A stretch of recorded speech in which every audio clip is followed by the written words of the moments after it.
I'm coming live from 𝐒𝐈. It's actually at my favorite coffee shop or what Fox. I'm going to answer your question today about how long should you be doing Pilates before you become a Pilates instructor.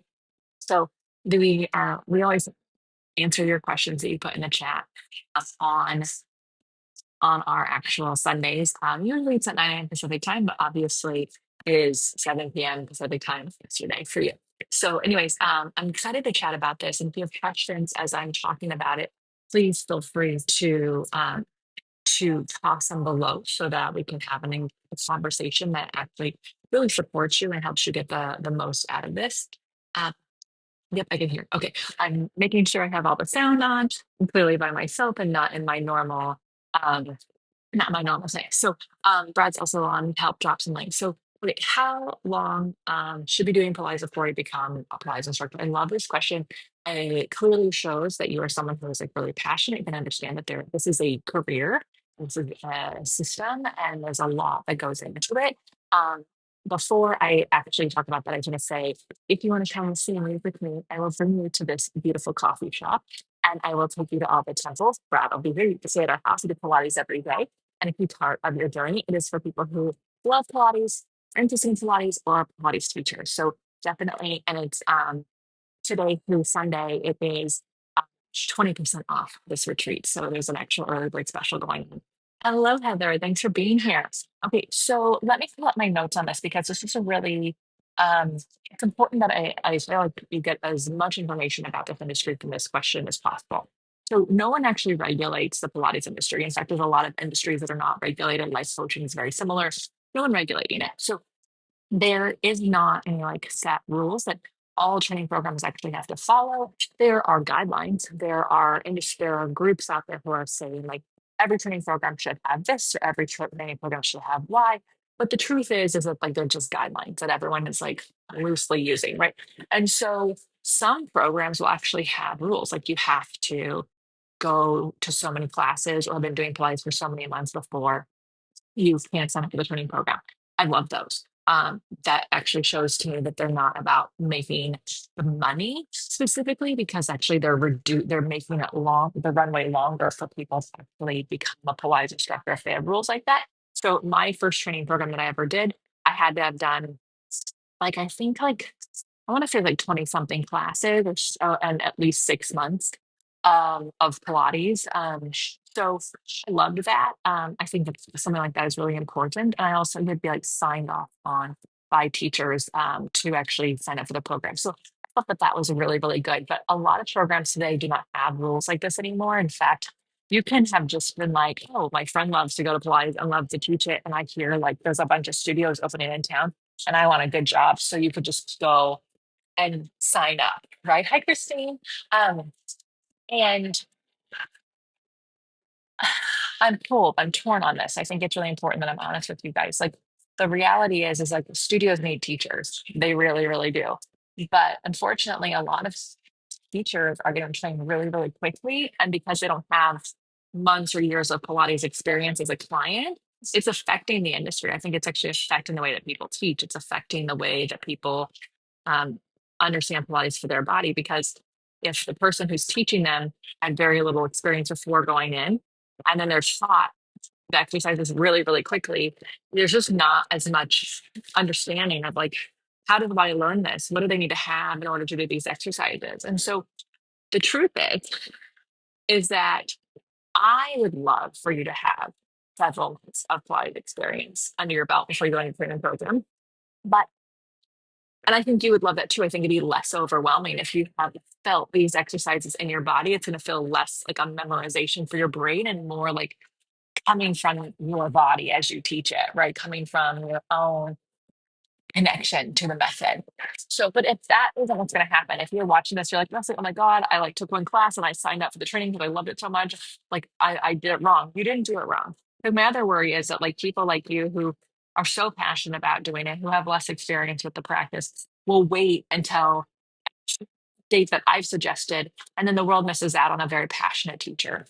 So, what I would just say to everybody watching this about how long you should be doing Pilates before you become a teacher, it's less to me about how long you've been doing Pilates before you become a teacher and more about what you do once you become one, right? Like, how are you protecting your practice?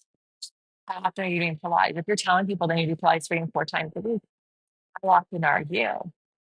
Or are you so busy teaching that you don't have it in your body, that you don't have it in you don't have a consistent practice? So my teacher Jay really said that it took 5 years for you to really become a teacher. And so if that's the case, whether or not you had the runway before, 5 years is a good amount of time. I think it's a really nice amount of time, right? So as long as you are truly protecting your practice and you have Pilates in your body and not in your head, not memorized, not checklisting, but like truly are like teaching from your own body's experience, that to me is the most important thing, will make you an even better teacher. Better than like someone who did Pilates for 5 years, then becomes a teacher and then doesn't do it again for years.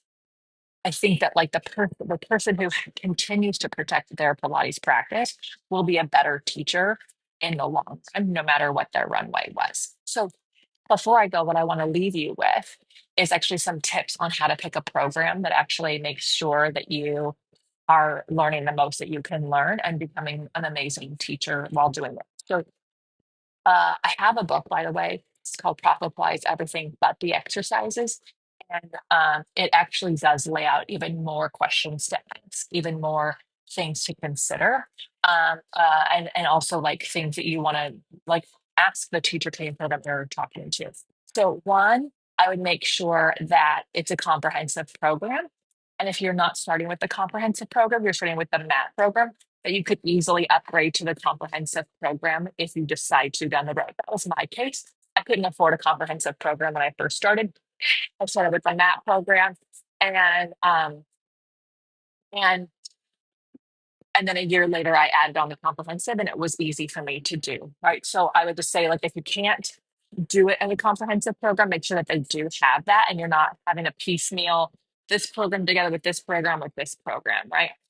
So I would just consider that. The next thing I would also make sure is that wherever you're doing this program, you can actually teach what you're learning in another studio. So, actually investigating the other studios in the area, like what programs do they look for? What programs do they approve? You know, um, some franchise studios take any kind of training program, and some only take theirs.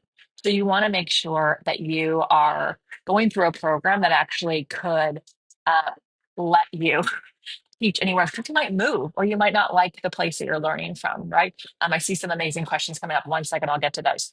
Um, Talk to grads, not just the ones that are looking at the space, but actually like ones who maybe left, who finished, and find out like what their experience was, what they wish they had known before they started, what would have made the process better for them, so that you can go in. For example, I was told that the teacher training program I was going to was the best of the best, but that the trainer was me.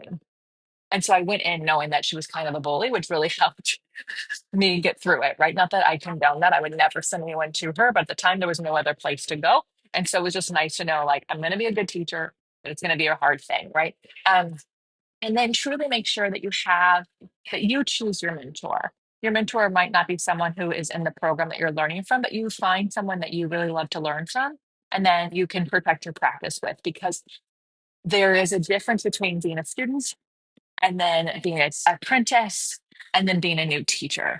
And all teachers need teachers, and we need to protect our practice. Okay, so I had some great questions that I want to address.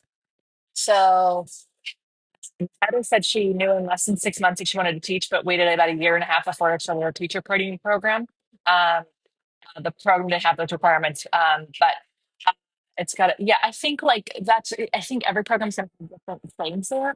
And I actually, like I will say, like I said at the beginning of this, if a program has a length of time that you have to be taking Pilates before you can sign up, I actually think that that's a healthy sign that they're not just in it to take your money. If they'll just let anyone sign up to take a teacher training program without making sure that they like can do it, that makes me concerned. It's not like a never sign up with that program. It's just like a little bit of like a red flag. Like I want to investigate that, because teaching someone who's never done Pilates before versus teaching someone who has a practice, it's going to be different. Your understanding is going to be different. The questions people are asking is going to be different. So Christy asked, Do you have any recommendations for programs designed? Hold on.